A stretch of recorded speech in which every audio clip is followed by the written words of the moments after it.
Election commission میں ہم صرف یہ سمجھتے ہیں کہ ادارے جو ہیں ہمیں پوری امید ہے کہ اب وہ غیر جانبدار ہوں گے اور وہ کردار ادا کریں گے جو آئین میں لکھا ہوا ہے. ہم اداروں سے کوئی ایکسٹرا آرڈنری ریلیف نہیں چاہتے. ہم چاہتے ہیں وہ کام کریں جو آئین میں لکھا ہوا ہے.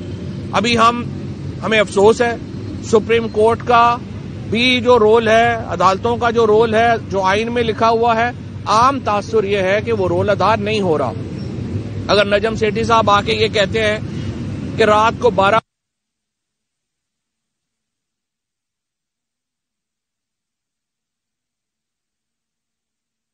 نہیں ہے کہ وہ جو اتھارٹیز ہیں ان کے کہنے کے اوپر کھلتی اور بند ہوتی ہیں. اور یہ آپ سیٹھی صاحب نے کہا ہے, اور اس کے اوپر سپریم کورٹ کی جو رجسٹرار ہے اس کی اتنی تو جرت ہے کہ وہ جو الیکٹڈ سینیٹرز ہیں جو باہر احتجاج کرتے ہیں یا وہ آنا چاہتے ہیں, آپ الیکٹڈ لوگوں کو تو سپریم کورٹ کے دروازے کے اندر نہ آنے دیں, اور آپ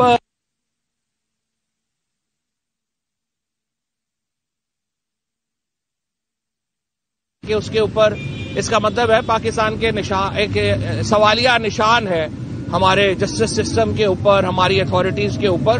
اور یہ جب تک یہ جو آپ کے فیصلے ہیں یہ بند کمروں سے نہیں نکلیں گے, عوام کے سامنے سر تسلیم خام نہیں کریں گے, پاکستان آگے نہیں جا سکتا.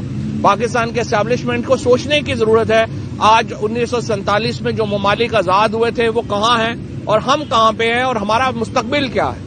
کیا پاکستان کو ہم نے اسی طرح ایک تیسری دنیا کا ملک رکھنا ہے؟ تو طاقتور لوگ ہیں, فیصلے تو انہوں نے کرنے ہیں.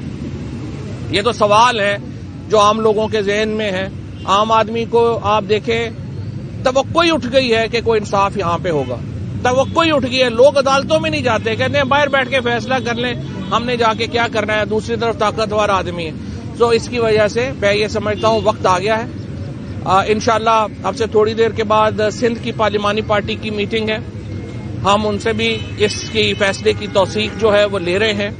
اور جس طرح سے میں نے عرض کیا کہ ہمارے فیصلے جو ہیں وہ ہو چکے ہیں. اگر وفاقی حکومت اپنا اس میں حصہ نہیں ڈالنا چاہتی, وہ اسی طرح زرداری اور نواز شریف کی سیاسی لاش کو گھسیٹتے ہوئے آگے لے جانا چاہتے ہیں, ان کی مرضی ہے. ہم 12 الیکشنز کے لیے تیار ہیں. صاحب یہ بتائیے گا کہ ابھی عمران خان صاحب نے بڑا وسیع کر دیا ہے مشاورت کا سلسلہ, قانونی ماہرین بھی, آئینی بھی اور سیاسی بھی, لیکن کبھی تک حتمی تاریخ نہیں آ رہی ہے. اس کے حوالے سے کیوں تاخیر ہو رہی ہے؟ اس میں جہاں تک فیصلہ سازی کا تعلق ہے اور اس کی اوپینینز کا تعلق ہے وہ مکمل ہو چکی ہیں.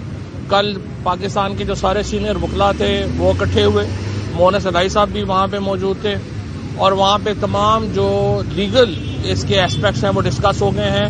اور ہمارے تمام ہی وکلا کا یہ متفقہ رائے ہے کہ نہ تو ملک میں گورنر رول لگ سکتا ہے, نہ ہی جو اسمبلیاں ہیں وہ ان میں کوئی قدغن آ سکتی ہے الیکشن روکنے کے لیے.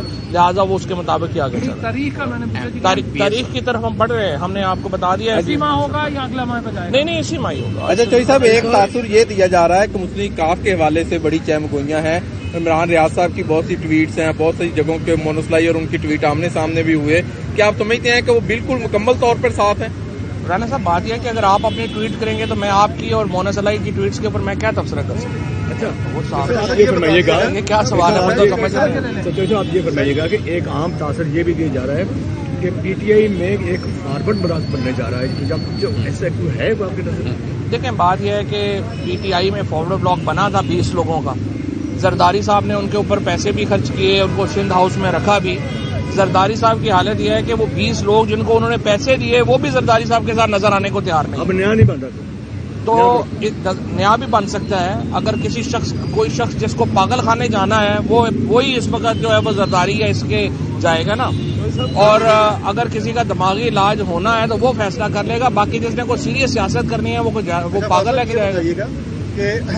کیا جو عمران خان صاحب نے مذاکرات کی دعوت دی ہے کیا سنجیدگی نظر آ رہی ہے پی ڈی ایم حکمران جماعت کی طرف سے کہ وہ بھی ایک پی ڈی ایم کی سنجیدگی صرف یہ نظر آ رہی ہے کہ ہم نے کس طرح سے جو اپنے کیس ختم کرائے ہیں اس کو کنسولیڈیٹ کیسے کرنا ہے. آپ دیکھیں مریم نواز کا کیس ان کے ہوا ہے, اس کی نیب اپیل ہی فائل نہیں کر رہا سپریم کورٹ. اب صرف ان کا حکومت میں رہنے کا ایک مقصد ہے, اور وہ مقصد یہ ہے کہ جو کیسز ہم نے اپنے حق میں کروا لیے ہیں ان کی اپیل کے ٹائم ختم کروا لیں. اور ان کا کوئی مقصد ہی نہیں ہے حکومت میں رہنے کا. یہ تو صرف پیسے یہاں سے لے کے بھاگنے کے چکر میں. پاکستان نے کہا ہے کہ مذاکرات کی ضرورت آپ کو ہے, انہیں نہیں ہے, وہ پہل نہیں کریں گے, تو آپ کی طرف سے کب پہل ہوگی؟ دیکھیں بات یہ ہے کہ مذاکرات کی ضرورت تو ان کو ہے ہی نہیں, کہ ان کو پاکستان کی ضرورت نہیں ہے. ان کے تو نہ ایسٹس یہاں پہ ہیں, نہ بچے یہاں پہ ہیں, نہ کوئی انٹرسٹ پاکستان میں ہے, تو ظاہر ہے ان کو کیا ضرورت ہے. کوئی ایسا فیصلہ جس میں پاکستان کا فائدہ ہو, اس میں پی ڈی ایم کے کسی وزیر کو کیا. اس وقت جو تماشا لگا ہوا ہے اسلام آباد میں, آپ جا کے دیکھیں, 10-10 ہزار روپیہ بھی یہ جے یو آئی اور پیپلز پارٹی کے وزیر نہیں چھوڑ رہے. تماشا لگا ہوا ہے. اس وقت یوں لگ رہا ہے کہ اسلام آباد کے اوپر کو منگولوں نے حملہ کر دیا ہے, اور اس وقت یہ لا جا رہے ہیں. اچھا سر, یہ بتا دیجیے گا کہ کیا فیوچر جو ہے وہ جلد آپ دیکھ رہے ہیں کہ نواز شریف صاحب واپس آ جائیں گے اور نون لیگ کی قیادت؟ فیوچر جو ہے وہ مجھے یہ لگ رہا ہے کہ نواز شریف تو شاید واپس نہ آئے, یہ سارے لندن چلے جائیں گے.